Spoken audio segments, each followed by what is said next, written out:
Ladies and gentlemen, boys and girls, juggalo and jigglettes of all ages, welcome to the episode of the Tales from the Creek podcast. Here with me, I have a really special guest. He's the king of underground. Is a former UWF champion and is the most sick, the most juggalo, backyarder, and professional wrestler in the scene right now. Ladies and gentlemen, from Broadway, USA, JJ Escobar. Welcome to the podcast. Thanks for having me, man. Nice to be here. Yeah, this should be fun. I like the intro. How you doing, man? It's all okay? Yeah, I'm doing very well. I always around this time take off like a month or two, so I kind of like heal myself, like just kind of my routine over the years, and it feels better this time around than usual because I guess my body was a little beat up. Yeah, what's the last stand that you did that fucked you up? The shopping cart. I did that. The shopping cart pushed into the moving car. The car's coming this way, and he pushed me in a shopping cart, and I flipped over. I kind of underestimated that one. Honestly, my knee and my leg right here got pretty banged up. I think I have nerve damage in my leg. I can't. It feels like my leg's asleep. Oh fuck! Yeah, it's not good. That's for sure. For those who don't know, this man is fucking insane. Does the most dangerous stunts in the United States and probably in the entire world. Is part of P.O.R. stunts that I actually forgot to mention. I'm a fucking asshole for that. I will probably gonna call in charge for that more than G Raver with that fucking pussy of Jim Cornette.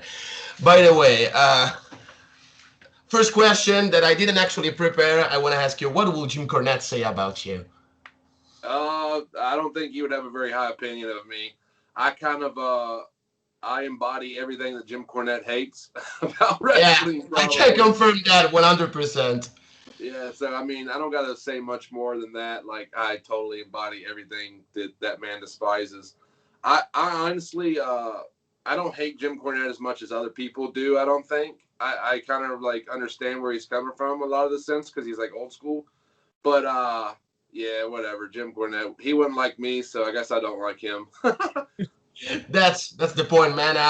As I was saying, the first episode of the podcast with Big Fucking Joe, and in the last one with G Raver, go check it out on the channel, you fucking pricks. I told that I actually appreciate the work that Jim Cornette did in the mid '80s, first '90s, as a manager of Heavenly Bodies and Fabulous Freebirds. Those were actually huge tag teams. And as I was telling JJ at the beginning of before the interview started, you have to go into classic stuff in order to appreciate Juggalo and fucked up shit. So, first question, first official question that I want to ask you is that in a recent video you posted on Instagram, you pointed out that P.O.R. Stunts actually was born in your living room while you were joking and fucking around with your mates. But what I want to ask you is how the entire thing evolved. The P.O.R. wrestling originated basically in my living room. The stunts, P.O.R. stunts and P.O.R. wrestling are two completely different things. I started doing stunts when I was about 15 years old, and I'm almost 30 now, so I've got like 15 years in the game with stunts. But I think you're asking about wrestling, right? Well, just asking about P.O.R. stunt evolving also into P.O.R. wrestling as a thing. Okay, I'll take you way back then. I'll take you way back. But yeah, we started off as a extreme sports group. We wanted to kind of be like the metal militia, like motocross, skateboarding, BMX, just like all around like extreme sports. In the 90s, everything was extreme. Like that's what we wanted to do. I started off wanting to be like a skateboarder and BMX guy, kind of like Bam Margera. And then Bam Margera is a big influence of mine. He's probably one of my biggest influences, actually, because when I was around that age is when Viva La Bam and all that was really big. I actually get a lot of heat all the time because I wasn't like a crazy big Jackass fan. Like everyone can't seem to believe that. But I respect what they do, and Jackass is the closest thing you can compare us to. I will say that. But yeah, we started trying to do like BMX and skateboarding stuff. One day, basically, you'll see the pattern here. A lot of stuff just kind of starts off as a joke for us, but we started adding like barrels to like this bike jump that we were doing, and we kind of were just setting ourselves up for disaster. Like, there's no way you can actually land this. We filmed a bunch of videos that day, and those videos went viral on MySpace. It was, which shows how old it was. It was basically face plants, like on a BMX bike. People were face planting hard on BMX. I went on MySpace one day, and we were on the homepage of MySpace. Our video was on the homepage of MySpace, which was huge back in the day. And I was like, holy shit. And then all of a sudden, I had all these like producers and like TV shows hitting me up for the clips. Like, they wanted to pay for the clips to license them. And I was like, holy shit. So you were basically smashing the tally before even starting. Yep. Yeah, exactly. Yeah. We kind of just like set ourselves up for disaster approach ever since then. And we became like a fail group, like a stunt fail group. And I always was like really into, stunts, like Evel Knievel and shit like that. And definitely wrestling as well, which leads me to the next chapter, which is P.O.R. wrestling. You asked about the living room clip. That is legit how P.O.R. wrestling was formed. We're all wrestling fans, like I said. When I was a kid, my favorite wrestler probably was Jeff Hardy, if I told you. And I didn't like the wrestling he did. I liked the fucking jumps and stuff he did. That's what drew me into wrestling. I'm definitely like a spot-oriented guy. Like, I like to watch like the crazy shit. Like, I'll remember that, more than I'll remember the. Yeah, that's a thing that also Tsushinida pointed out. Like, things that are awesome are probably gonna, make an impact on you, leave some mark. But things that actually made you go, "Oh my fucking god," are the things that actually stay. So exactly. That's wise from you. Yeah, long-winded answer, but yeah, like probably the first stunt I probably ever saw, and was like, holy shit, was Mick Foley getting thrown off the Hell in a Cell. I mean, everyone goes back to that clip, but I remember exactly where I was when that happened. I was probably 7 years old, and I remember exactly where I was when that happened. I don't remember anything else about the match. I've seen the match years later, but when I was a kid, all I remembered was that spot. And that's how P.O.R. wrestling was born. We were like big fans. And my two friends were saying that they could hit a Hurricane Rana in my living room. They hit the Hurricane Rana in my living room. And then we were like, yo, dude, we should like build a ring. I built the ring actually like out of like lumber. And I was telling them, I was doing it for like a stunt episode. I was like, we're going to do a stunt episode where we wrestle. This is going to be ridiculous. Let's do it big. I'm going to build a ring. I built the ring, and then literally it turned into P.O.R. wrestling. Long-winded answer, sorry, but yeah. No problem. We have all the time in the world, and long answers are the best. So basically, you were 100% untrained, unprofessional, but all you were doing, you and your friends, was having a good time and probably try to see how far your bodies could actually go with wrestling and actual stunts. That's funny that you actually said that spots. You remembered the spots and not the storytelling and all the rest in the match. Because when I was a kid, I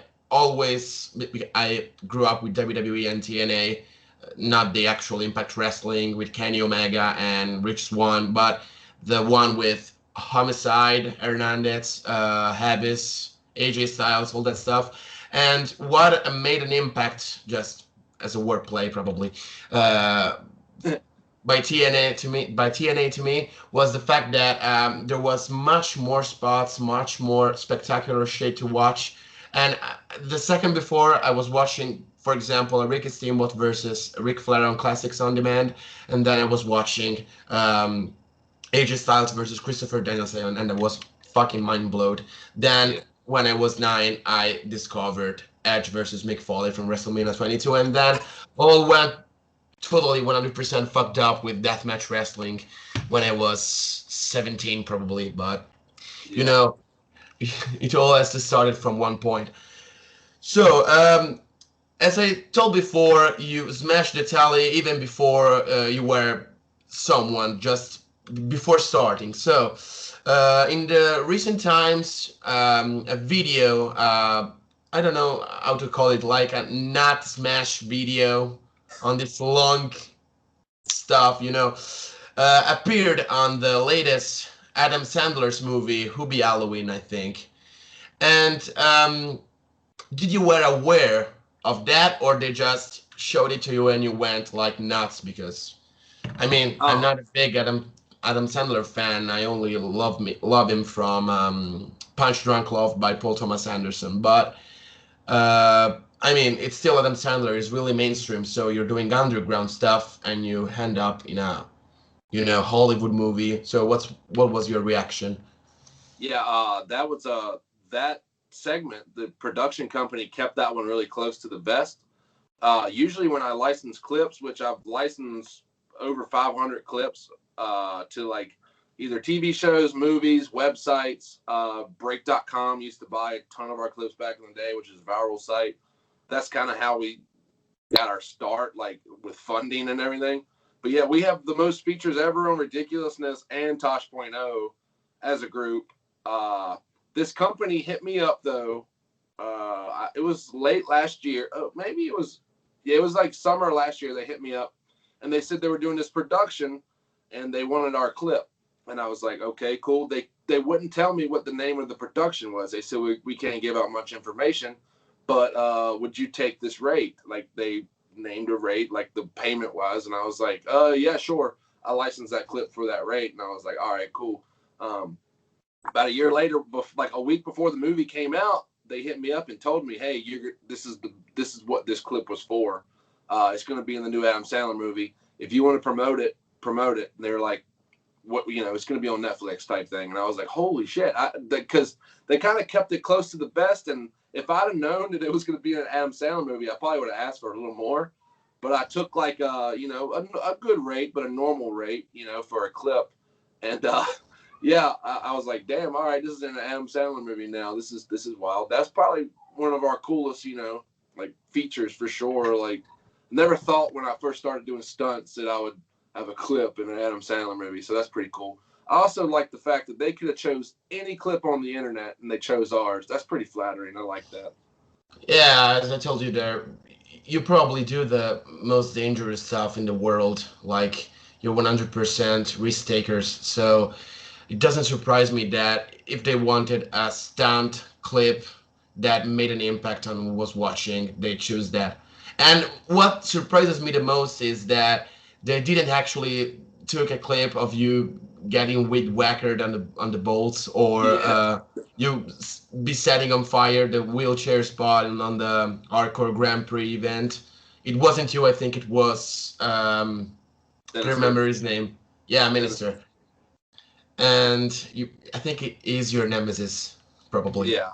Yeah. He's, me and him's been like, that's the guy I've had the most matches with out of the 3-4 years that I've been wrestling. Sinister. Him and I, we have good chemistry. Like, I like working that guy for sure.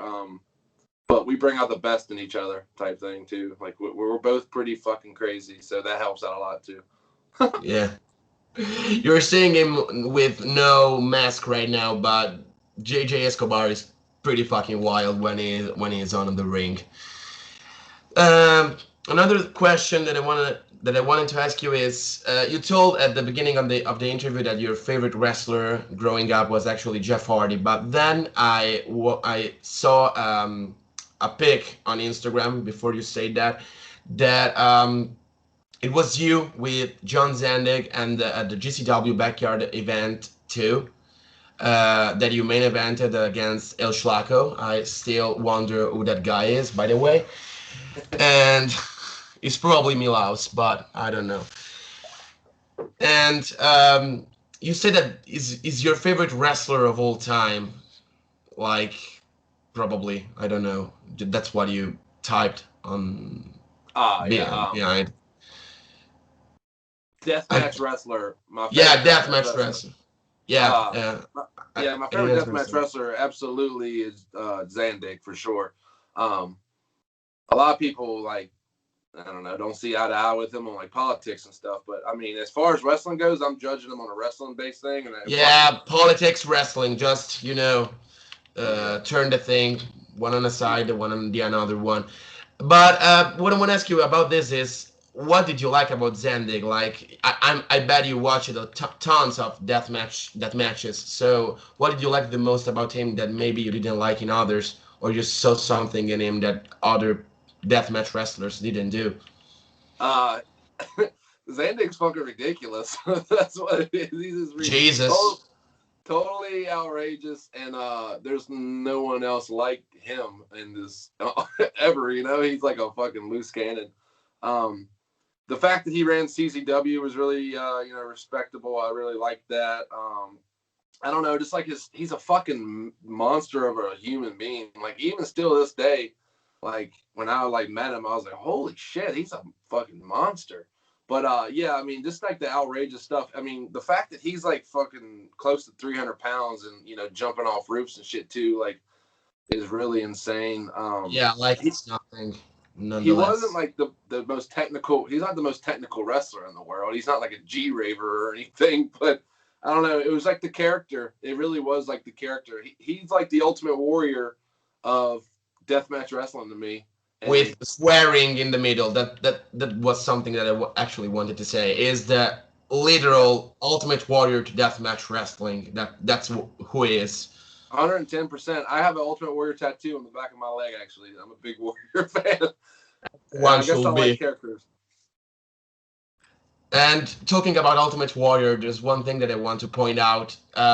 People now are all for the wrestling, but I'm 23 years old, so I didn't live the Ultimate Warrior phenomenon. But I can't understand how people don't like get electrified but by Ultimate Warrior. Just I get goosebumps only by listening to his entrance music. Literally.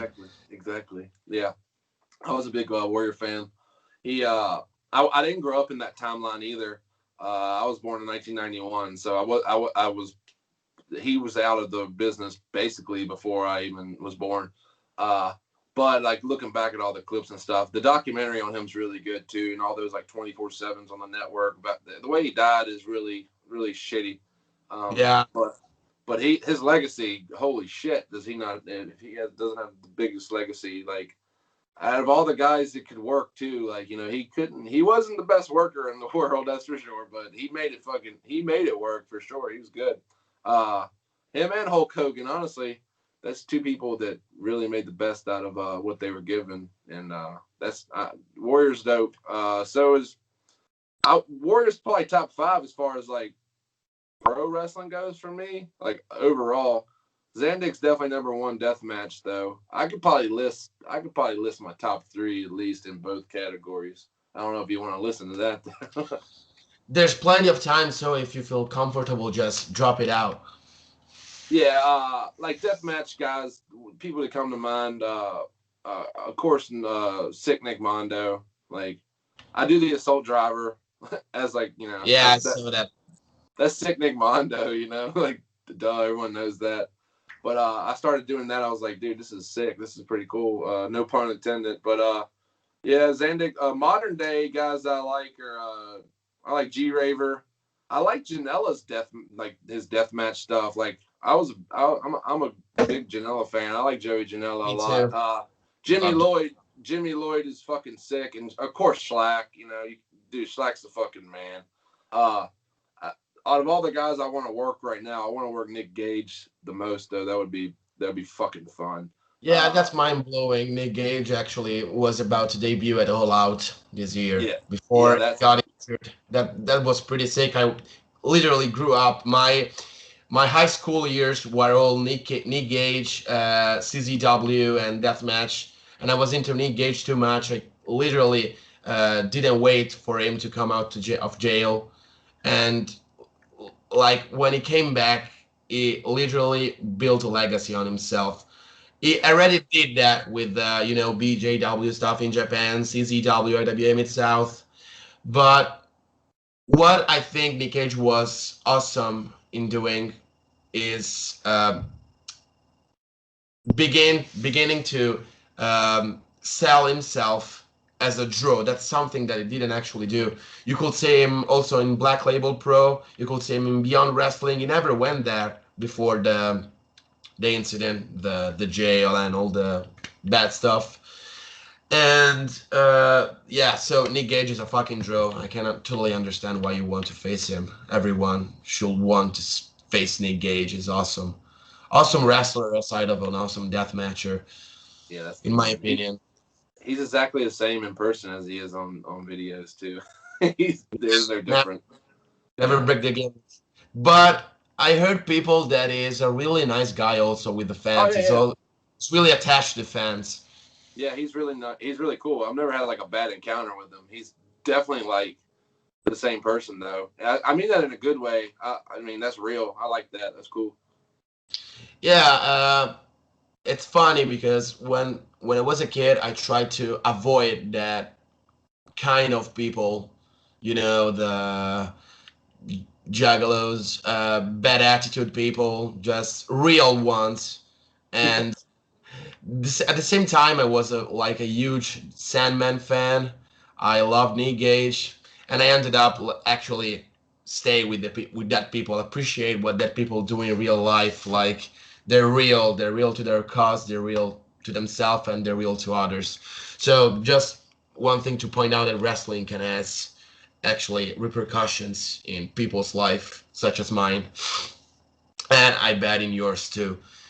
So next question is: you've done pretty much everything with your stunts. You got hit by a car on more than one occasions. You got light tubes. You got barbed wire. You got thrown in a shopping cart, and I'm pretty sure you had everything in your body practically broken in half at least one time. But what's the most uncomfortable stunt that you've done until now, and your favorite? Oh wow, that's a good question. I'll answer the first part. The most uncomfortable. Honestly, I get nervous before every stunt. A lot of people are always like, "You probably don't. You're fearless." And I'm like, "No, I'm not. I'll get scared fucking every before every stunt. Like I'm like kind of freaking out actually. Like wrestling really makes it easier for me to do like the spotty stunts because I'm already in the zone in a match, like completing it almost. When I do a stunt, I do it like just 3, 2, 1, go. And it's just like that. But when I do it in a wrestling match, you got adrenaline flowing, you're good. By the time the spot's ready to go, you're pretty much ready. So wrestling really helps out with stunts. I've noticed. Like I consider it stunts that I'm doing half the time. So that's what I call it, or spots, whatever you want to call it. But yeah, the most uncomfortable. Holy shit! I've done a lot of like really crazy nut shots. That's probably what people know me like for. Like in the whole stunt game, the nut shots make other people feel uncomfortable. So, so Yeah, that that makes that makes for good content, good shot content. I stuck my nuts. Sounds crazy. I stuck my nuts in this glass cup one time, and I was on this that's a brick wall. It was a brick wall here, and I stuck my nuts in a glass cup like this, and then I had a bowling ball drop from like an 8 foot roof, like a 16-pound bowling ball dropped, and it hit the cup and shattered, and then I hit the ground. Uh, I thought that the base of the glass cup, it was about 2 inches thick. The base of the glass cup was, and I was like, that base is so thick that I'm not going to take much impact. I was completely wrong. I felt everything hit the ground really hard, like making sure everything was there. That was pretty uncomfortable because I thought that I thought that the base of the cup was thick enough to absorb a lot of the impact, but I was wrong. So I was it sitting there didn't. thinking, holy shit, I'm really hurt this time. But recently, the most uncomfortable was definitely the shopping cart with the car. As we were moving, I was like, "Fuck, this is gonna be crazy because Brutal, yeah. I don't have enough speed, and neither does the car. Like this is gonna be very When I laid on the ground and the ref came over and asked me if I was okay, my answer was, I'm not sure, because I didn't know. I didn't know if I could stand up and walk, and that's pretty uncomfortable. But my personal favorite stunt, to answer the part two there, that's hard because I've done a lot of like crazy stuff. My motorcycle jump, that's the first one that comes to my mind. I jumped this motorcycle on fire up this mega ramp into this pond. We had like a really cool crew of guys there that day. Like everybody we call it homegrown stunts. What we do, everybody in our scene is like really tight knit and really like, we're all about like, supporting each other and stuff. The saying is for the boys. That's like a thing we always say, for the boys. Yeah, that stunt, I don't know, like coming out of the water and just like the way I felt, like it's hard to replicate that kind of feeling, especially when you're doing it with like people that you consider like some of your best friends, when you're like pushing yourself, like, pushing yourself to the limits and you got people behind you. It's really flattering, when people, uplift you in that kind of way. And that one comes to mind as like, I really enjoyed that stunt a lot, because when I got out, and I realized that was okay, everybody realized that was okay. And like, everybody's just happy as, like can be. And it was cool. That one comes to mind. I'm sure there's others, though, that if I thought about it, but that one's first comes to mind. So. My opinion is that, well, as my personal experience, not shots don't actually make me cringe, like make me, oh my God, I will flinch because I'm gonna vomit instead. But there's one thing that I've never saw you did, and I don't know if you have done it. I will tell a story about me, about a very painful experience that was not a stunt. A friend of mine, if you're watching, fuck you, actually throwed me legit. I don't know how to call it in English, but it was this fruit was full of needles. Oh, yeah. And the needles weren't like the cactus one, which are like this, like a phalange or something like that. They were literally very, very, very small, and they stuck in my hand, and they remained there for almost a month. And every time I touched, I was very, very uncomfortable. Like, my God, what the fuck is this? So if I'd watch, I think they used it in the recent Miyamoto versus Sasaki match. No, it was Fujita and Miyamoto match in BJW. They used something like that, and that is very painful. I don't know if you've ever made needles, cactus needles, stunts. I'm not. I don't feel disturbed by needles like thumbtack jack or stuff like that. But cactus needles and shit like that really makes me flinch, cringe, or something like that. I'm not I actually like to see people get eating in the nuts. I'm a huge big Gucci Berry fan. Actually. Nice. Yeah, that's funny. He kind of burst on the scene like 2 or 3 years ago too. Like he came out of nowhere. That guy's funny as hell though. I got shot in the nuts by Joey Janela actually at the GCW after party with the potato cannon. And That it was like was this. the after party of Jimmy Lloyd Halloween event, I think, right? Yep, exactly. Yeah. That was kind of how we broke in with GCW. Me and Jimmy were really like cool friends outside of GCW and all that. And he showed the owner of GCW our DVD, and the owner of GCW was like, "Bro, we got to get these guys for an after party or something." So that's how we kind of like became, entwined with GCW. They just kind of like thought that our stunt content was ridiculous, and they wanted to see it in person. But yeah, I got shot with that potato cannon with the cactus in it. I was pulling needles out for like a week or two. My friends have gotten hit with like cactus in the head and stuff, and I mean, they're like, dude, a year later, I pulled a needle out of my head. Like, it's crazy, like how long they can last. You did it on your hand too. You said you had it on. Yeah, your hand? it wasn't an actual cactus. It was a fruit, and I don't know how it's called in English, but it was very painful. Like very boring to handle it. And the funny thing is, we were entering the disco, so that was very humiliating. And I was like, oh my god, this hurts so fucking much. And I was in a line, and they saw us, so I was so fucking embarrassed. But the worst thing is that it was very painful, very boring to handle it. Cactus are fucked up, and that kind of needles, because it's not the metal needle you use for injections or stuff like that. It's a natural one. Like it's far worse in my honest opinion.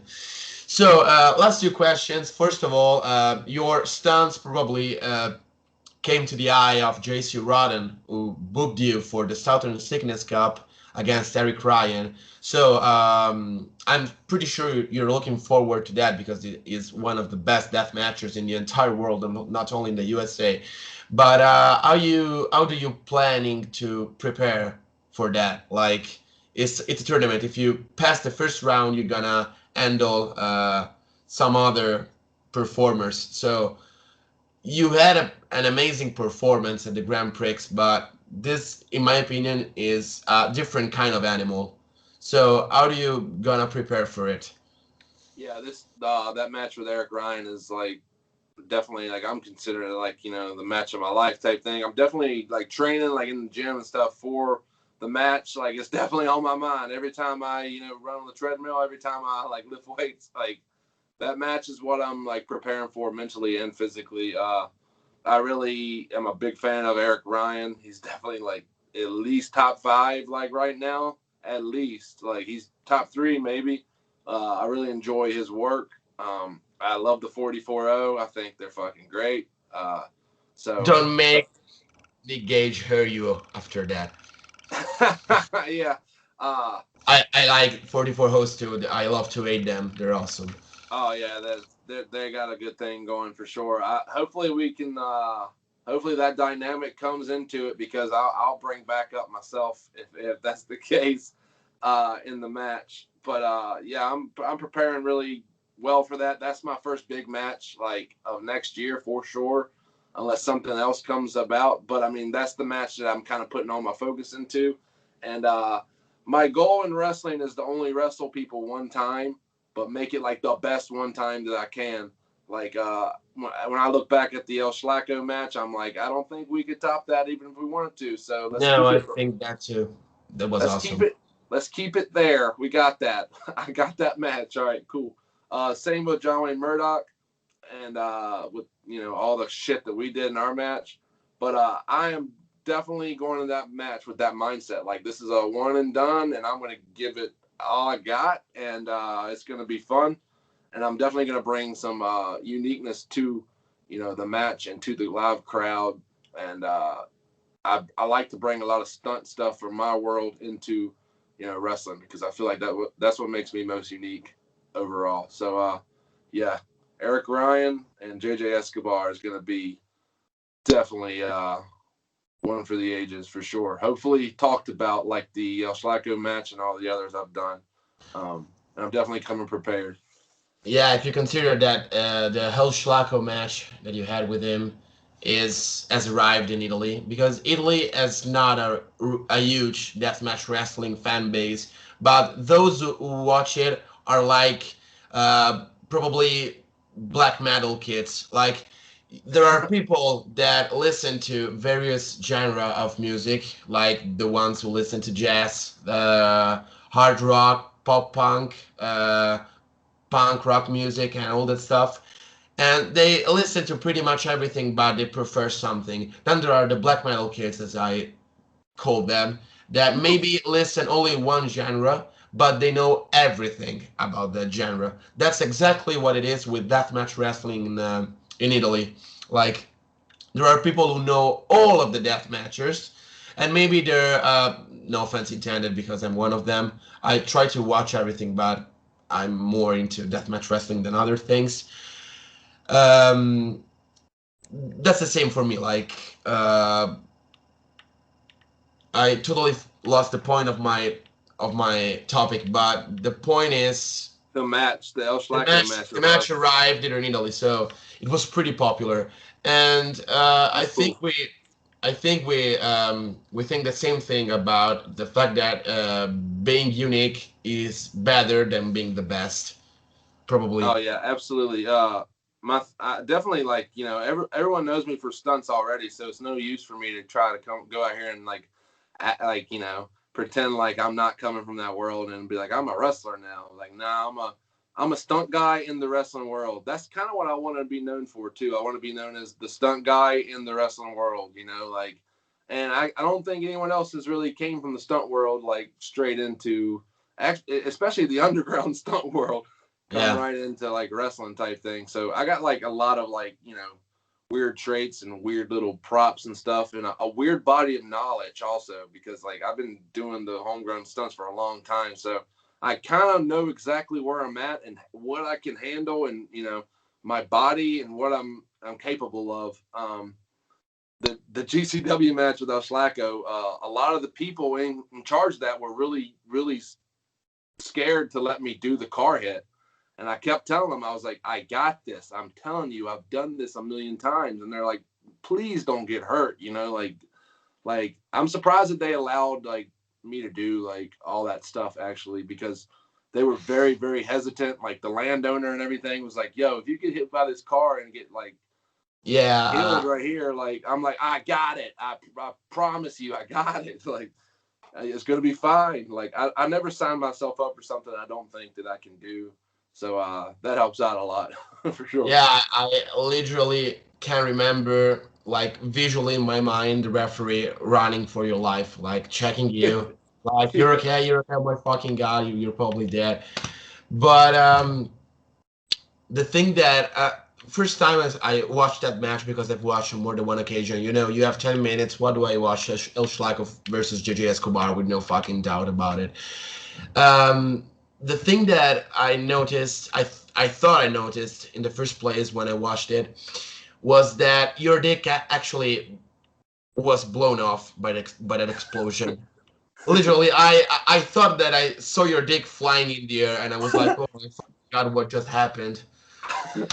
But I like Joey Janela's commentary. He was like, "This is like faces." He's yeah, like, "This is like faces of death meet Jackass or these deathmatch wrestling." Like he said something like that. Like this is faces of death meets like because that the faces of death thing.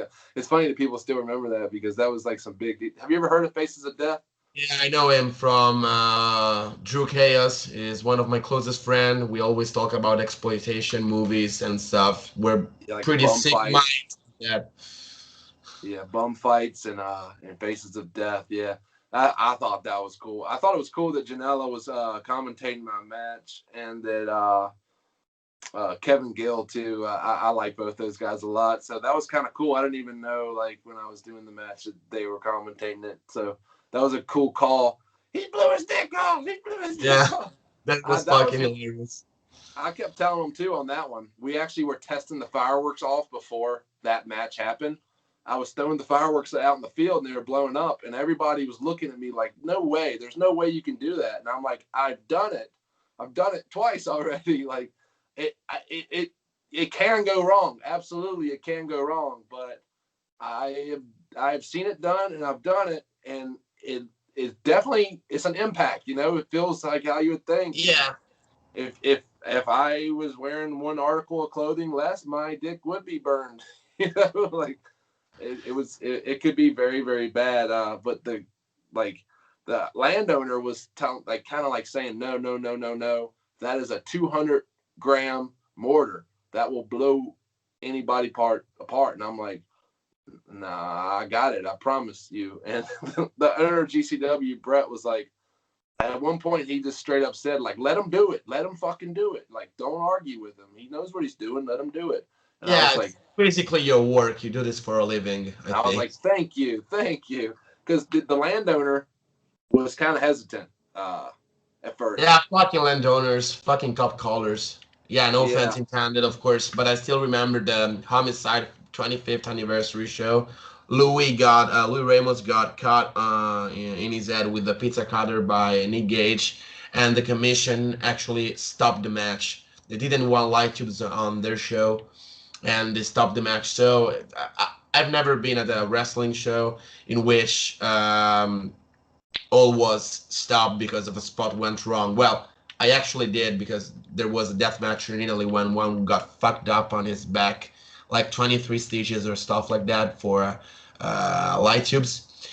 But I think it's pretty frustrating when people don't allow you to do stuff that you're actually prepared for that occasion.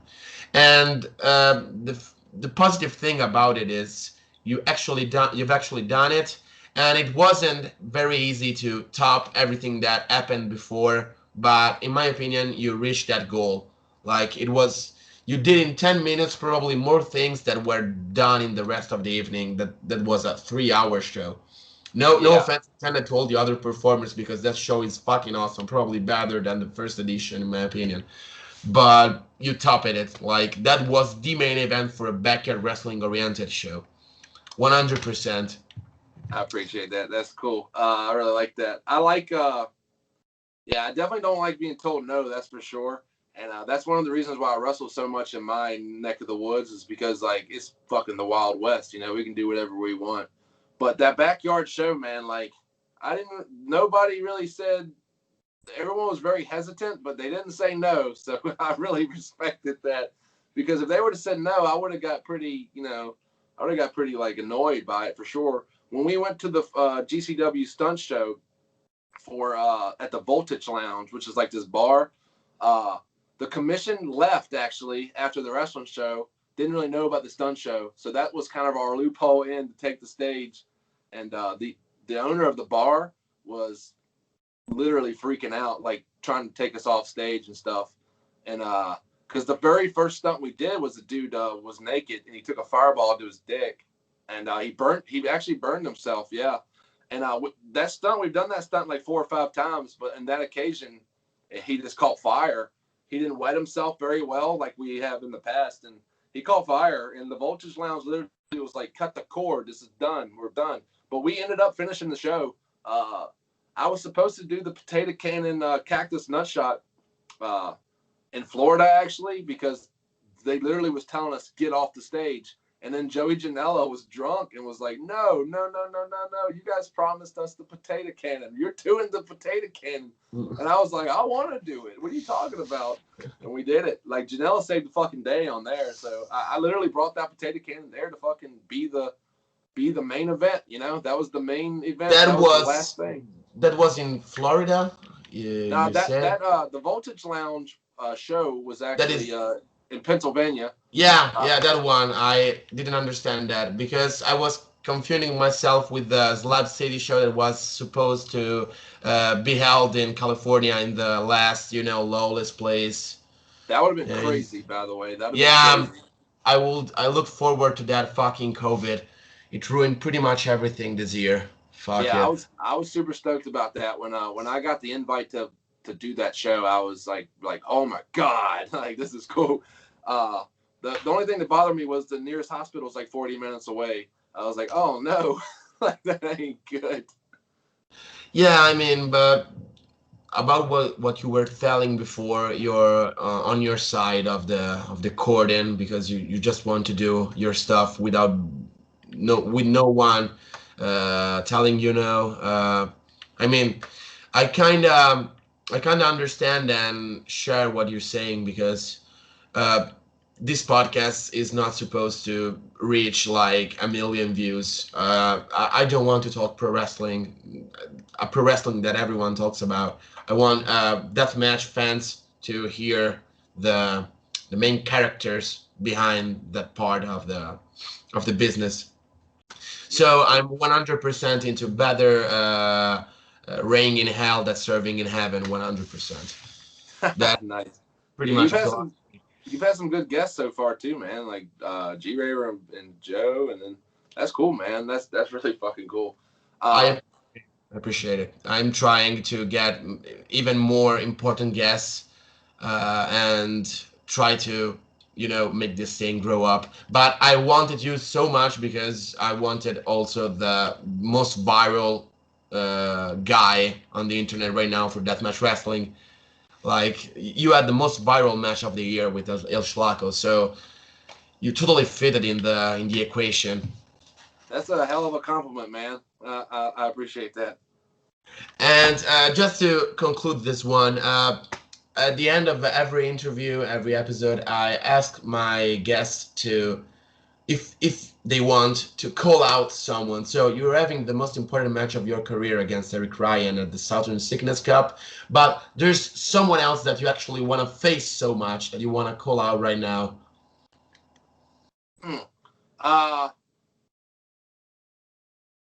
Let me think. Do I want to call out Eric Ryan?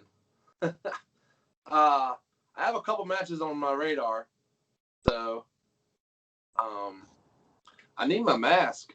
I need to grab my mask real quick. No worries. If you want to cut a promo live, that's 100% right. But if you just wanna, not losing time searching for your mask and telling the matches that you actually want to do, it's okay. Oh, it's fine. When I put that mask on, that's when I go into business. But here off the top, Eric Ryan, King of the Deathmatch. You're meeting JJ Escobar, King of the Underground. That's a match made in heaven right there. That's a main event anywhere in the world. You're getting me round one. I'm going to be fresh. You're going to be fresh. No semifinals, no finals. This is round fucking one. One-on-one, me and you. 44-0 versus P.O.R. We're going to find out who the better man is, and I'm coming prepared. I'm going to come with everything I got. I am training every single day, thinking about your sorry ass, and I am going to put a hurting on you, and we are going to deliver the sickest match of the fucking show. I'm going to steal the show. You and I are going to steal the show. It takes two to tango, and I am going to use you and abuse you. So at the end of the day, people are going to say, if whoever loses that match, they're still going to say, God damn, that was fucking insane. And Southern Sickness Cup, dude. I'm flattered to be there. It's an honor. But Eric Ryan, it's not going to be an honor after I'm done with you, because it's Escobar season, bitch. MDK all fucking day and P.O.R Stunts forever. I'm pretty excited because you're the first one that did that on live podcast. So hey, I tried. I'm all right sometimes. I usually have a lot of bullet points when I do promos. That was on the spot, so hopefully that's okay. But what people don't understand is you mean that when you cut that promos. So that was not breaking kayfabe. That was 100% what you're gonna do in the ring. Like Nick Gage is the character, and the character is Nick Gage, but you're JJ Escobar even without a mask. So I can't wait to watch that match. I hope you're gonna win, because fuck 44-0, fuck Ohio. Even though they're awesome, I'm gonna say that forever. MDK all fucking day. And thank you for coming, man. I appreciate it. Thank you for your time. And for those who don't do it, go follow JJ Escobar on Instagram, Facebook. Follow his channel on YouTube. Follow PORstunts.com. PORstunts.com. Buy some sick stuff if you want to invite your girlfriend at home and watching a DVD after you're fucked. P.O.R.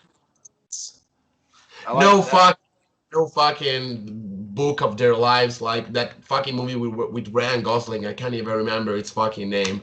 The Notebook, I think, right? Yeah, something like that. I'm a huge Ryan Gosling fan, but fuck that movie. So thank you for coming, and see you on the next episode of the Tales from the Prick podcast. Say hi, JJ. See you guys. Nice fucking talking. Nice chat. Keep it going, man. You're the man for real. Thanks.